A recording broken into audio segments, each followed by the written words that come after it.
बनारस की तंग गलियों में बसा वो पुराना मकान, जहां खुशियां कभी दाखिल नहीं होती थी। रात के सन्नाटे में रसोई से बर्तनों के पटकने की आवाजें आ रही थी। 19 वर्षीय नकुल अपनी अंधेरी कोठरी में बैठा एक पुराने टूटे हुए कैमरे को साफ कर रहा था। ये उसके पिता की आखिरी निशानी थी। उसके पिता एक मामूली कैमरामैन थे, जिनकी मौत के बाद नकुल की जिंदगी नरक बन गई थी। अरे नकुल, ओ फोटोग्राफर की औलाद, बाहर निकल। उसकी सौतेली माँ सुमित्रा की कर्कश आवाज गूंजी। दिन भर इस कूड़े को साफ करता रहता है। जा, रसोई के सारे बर्तन धो और कल सुबह तक घर की सफाई हो जानी चाहिए। नकुल खामोश रहा। वो जानता था कि बहस का मतलब है मार खाना। तभी सुमित्रा का बेटा आकाश कमरे में दाखिल हुआ। वो नशे में धुत लग रहा था। माँ देखो, ये भिखारी कैसे अभी भी इस खिलौने से खेल रहा है। रुक, मैं इसका शौक अभी खत्म करता हूँ। आकाश ने झपट कर नकुल के हाथ से वो पुराना कैमरा छीना। नहीं भाई, इसे छोड़ दो, ये पापा की आखिरी निशानी है। नकुल किड़किड़ाया। पापा की निशानी? ये ले। आकाश ने कैमरे को जमीन पर पटका और अपने भारी जूतों से उसे कुचल दिया। कड़क की आवाज के साथ कैमरे के लेंस के टुकड़े टुकड़े हो गए। उसने वो टुकड़े उठाए और खिड़की के बाहर वाले कचरे के ढेर पर उसे फेंक दिया। अब जा और कचरे के ढेर में और उसके पास वाले नाले से अपने बाप की यादें ढूंढ। सुमित्रा ठहाका मारकर हंसी। उसने नकुल को गर्दन से पकड़ा और घर से बाहर धक्का दे दिया। आज रात बाहर ही सर, खाना नहीं मिलेगा तुझे। अपमान और भूख से बिलखता नकुल पागलों की तरह गलियों में भागने लगा। वो शहर से दूर उस इलाके में पहुंच गया जहां पुराना कबाड़ खाना और शमशान की सीमा मिलती थी। रात के 2 बज रहे थे और कोहरा इतना घना था कि कुछ ही दूरी पर स्थित बिजली के खंभे भी नहीं दिख रहे थे। नकुल एक मलबे के ढेर पर बैठकर रोने लगा। तभी पास ही मिट्टी के नीचे से उसे एक फीकी काली धात्विक चमक दिखी। उसने कौतूहलवश मिट्टी हटानी शुरू की। वहां एक भारी चमड़े का थैला दबा था। थैले के अंदर एक प्राचीन भारी विंटेज पोलरॉइड कैमरा था। उसका लेंस किसी गहरी आग की तरह चमक रहा था। किसका है ये? नकुल ने चारों तरफ देखा, पर वहां सन्नाटा था। तभी उसे एक मोटरसाइकिल की आवाज सुनाई दी।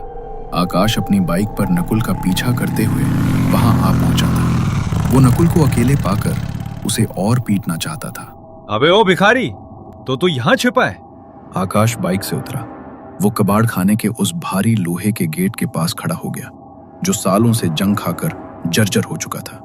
आज तुझे ऐसी मार मारूंगा कि तू फोटोग्राफी भूल जाएगा। नकुल का हाथ कांपते हुए कैमरे के शटर बटन पर गया। उसने अनजाने में ही आकाश की तरफ लेंस घुमाया और बटन दबाया। क्लिक की आवाज हुई। कैमरे से कोई रोशनी नहीं निकली, लेकिन एक ठंडी लहर नकुल के शरीर से होकर गुजरी। कुछ ही पलों में कैमरे के नीचे से एक पोलरॉइड तस्वीर बाहर निकली। नकुल ने कांपते हाथों से उसे टॉर्च की रोशनी में देखा। तस्वीर अभी साफ हो ही रही थी, लेकिन जो दिखा उसने नकुल के रोंगटे खड़े कर दिए। तस्वीर में आकाश उसी गेट के नीचे दबा हुआ था। उसका चेहरा खून से लथपथ था और उसकी आंखें फटी हुई थी। ये क्या है? नकुल चिल्लाया। आकाश, वहां से हटो, वो गेट गिरने वाला है। पागल हो गया है क्या? आकाश हंसा और उसी गेट को जोर से दबाने लगा। देख, ये मेरा कुछ नहीं बिगाड़ सकता। तभी पास के रेलवे ट्रैक से एक भारी मालगाड़ी गुजरी।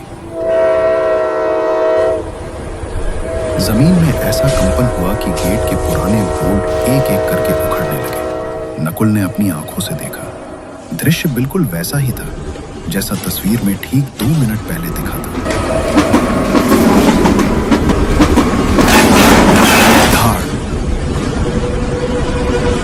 भारी लोहे का गेट सीधा आकाश के ऊपर जा गिरा। आकाश की चीख अंधेरे में गुम हो गई। नकुल ने अपनी जेब से वो तस्वीर दोबारा निकाली। तस्वीर में अब आकाश के बेजान शरीर के पीछे एक धुंधली काली परछाई खड़ी थी। नकुल को अब डर नहीं लग रहा था। उसके हाथ में वो श्रापित कैमरा अब गर्म होने लगा था, जैसे वो अपनी पहली जीत का जश्न मना रहा हो। नकुल ने कैमरे को अपनी छाती से लगाया और घर की ओर मुड़ा। उसकी आंखों में अब आंसू नहीं, बल्कि प्रतिशोध की चमक थी। आकाश की मौत की खबर ने पूरे इलाके में सनसनी फैला दी, लेकिन पुलिस ने इसे एक हादसा मानकर फाइल बंद कर दी।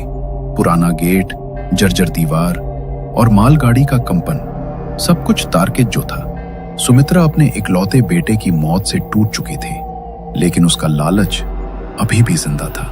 सब उस मनहूस नकुल की वजह से हुआ है। इस कमीने नकुल की वजह से ही मेरे बेटे की जान गई है। वो रोती कम और कोसती ज्यादा थी।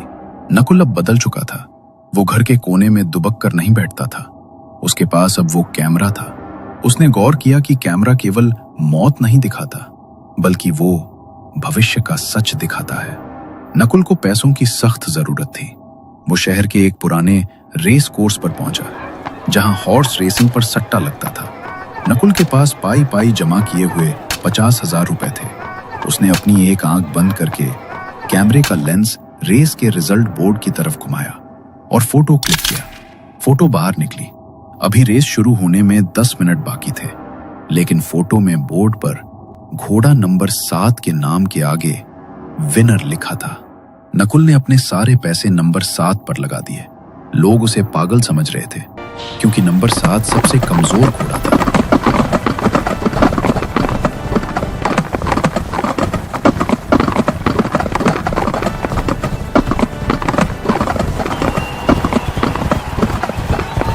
लेकिन जैसे ही रेस खत्म हुई, पूरा मैदान सन्नाटे में डूब गया। नंबर 7 जीत चुका था। नकुल के 50,000 रुपए अब 50 लाख में बदल चुके थे। नकुल ने पिछले 1 महीने में वो सब कुछ हासिल कर लिया जो कभी सपना था। उसने सट्टेबाजी और शेयर बाजार की फ्यूचर फोटोज खींचकर करोड़ों कमाए। उसने अपनी सौतेली मां सुमित्रा को बेदखल नहीं किया, बल्कि उसे अपने नए बंगले में चीफ हाउसकीपर बना दिया। सुमित्रा, जो कभी नकुल को जूठा खाना दिया करती थी, आज उसके जूते पॉलिश कर रही थी। नकुल उसे देखता है। हल्की सी मुस्कान उसके होठों पर फैल जाती है। वो तंज भरे मजाक में कहता है, मेरी प्यारी सौतेली माँ, जरा ध्यान से, अगर पॉलिश में जरा सी भी कमी रह गई ना, तो आज भी खाना नहीं मिलेगा। नकुल अपनी कामयाबी का जश्न मनाने के लिए एक बड़ी पार्टी आयोजित करता है। शहर के रईस वहां मौजूद है। हंसी, शोर, चमकते कपड़े और शैंपेन की बोतलें। नकुल अपनी जेब से कैमरा निकालता है और पार्टी की एक ग्रुप फोटो लेता है। फोटो बाहर आती है। नकुल उसे झटके से देखता है। फोटो में पार्टी का शैंपेन टावर गिर रहा है और एक कांच का टुकड़ा सीधे नकुल की आंख के पास लगा है। नकुल सतर्क हो जाता है। वो तुरंत वहां से हट जाता है, लेकिन नियति को बदला नहीं जा सकता। जैसे ही वो मुड़ता है, एक वेटर लड़खड़ाता है। शमशेन के गिलास गिरते हैं और कांच का एक बारीक टुकड़ा हवा में उड़ता हुआ नकुल के गाल को चीर देता है। ठीक वैसा ही घाव जैसा फोटो में था। नकुल को एहसास होता है, कैमरा केवल भविष्य नहीं दिखाता, वो कीमत वसूलता है। वो जितनी बड़ी सफलता दिखाता है, उतनी ही बड़ी चोट देता है।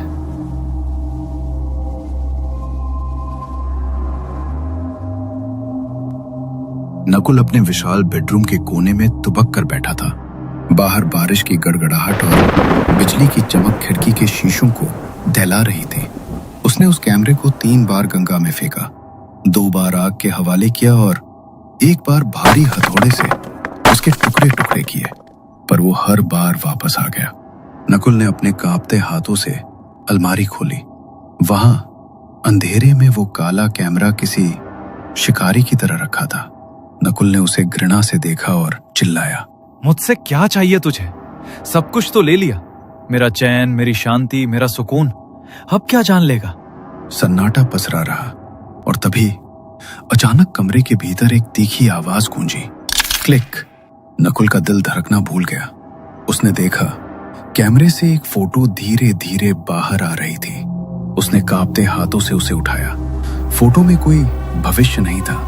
फोटो में एक बूढ़ा आदमी फटे चीथड़े कपड़ों में एक अंधेरी काल कोठरी की जंजीरों से बंधा हुआ था। नकुल की चीख निकल गई। पापा, आप जिंदा हैं? नकुल बिजली की तेजी से सुमित्रा के कमरे की ओर भागा। उसने दरवाजा लात मारकर खोला। सुमित्रा वहां फर्श पर बैठकर गहने गिन रही थी। नकुल ने उसकी गर्दन पकड़ी और उसे दीवार से सटा दिया। झूठ बोला तुमने कहा था पापा मर चुके हैं। ये फोटो देखो, कहाँ है वो? बोलो। प्लीज नकुल, छोड़ दे मुझे। पागल हो गया है क्या? वो मर चुके हैं, मैंने अपनी आंखों से देखा था। झूठ, ये कैमरा झूठ नहीं बोलता। ये फोटो अभी निकली है। अगर तुमने सच नहीं बताया तो मैं तुम्हें इसी वक्त गंगा में फेंक दूंगा। सुमित्रा का गला सूख गया। उसने नकुल की आंखों में वो पागलपन देखा जो उसने पहले कभी नहीं देखा था। ठीक है, बताती हूँ। उन्हें मरा हुआ घोषित कर दिया गया था, पर उन्हें... इससे पहले कि वो वाक्य पूरा करती, नकुल की नजर मेज पर पड़े कैमरे पर गई। वो अपने आप एक और फोटो निकाल रहा था।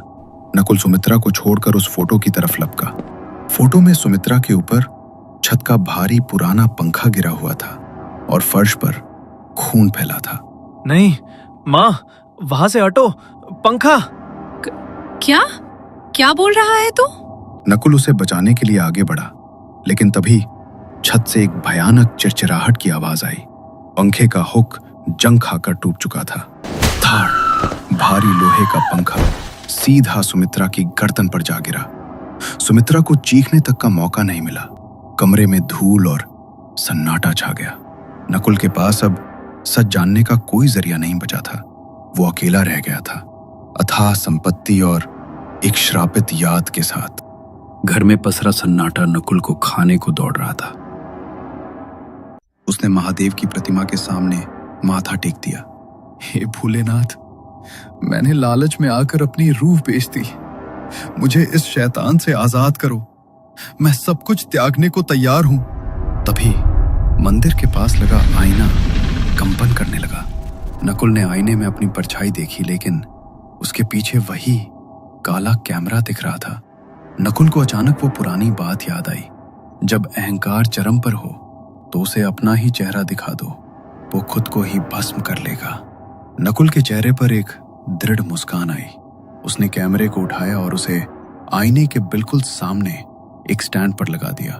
उसने उसका सेल्फ टाइमर बटन दबाया। टिक टिक टिक। कमरे का तापमान अचानक गिर गया। हवाएं चक्रवात की तरह घूमने लगी। आईने के भीतर से वही काली परछाई बाहर निकलने की कोशिश कर रही थी। 3, 2, 1। क्लिक। कैमरे के लेंस ने आईने में दिख रहे अपने ही प्रतिबिंब की फोटो खींच ली। एक तेज नीली रोशनी पूरे बंगले में फैल गई। कैमरे के भीतर से हजारों रूहों की चीखें एक साथ गूंजी, जैसे कोई नरक का दरवाजा बंद हो रहा है। देखते ही देखते कैमरा दतकती आग में बदल गया और पिघलकर राख हो गया। श्राप का अंत हो चुका था, लेकिन अब भी नकुल के मन को शांति नहीं थी, क्योंकि उसे अपने पापा को ढूंढना था। वो फर्श पर बैठ गया और अपने पिता की उस धुंधली फोटो को घंटों निहारता रहा। उसने फोटो को गौर से देखा। दीवार की ईंटें, सीलन का वो खास निशान और कोने में पड़ा एक पुराना लोहे का संदूक। नकुल की आंखें फटी की फटी रह गई। पापा कहीं बाहर नहीं, बल्कि इसी घर के बेसमेंट में है।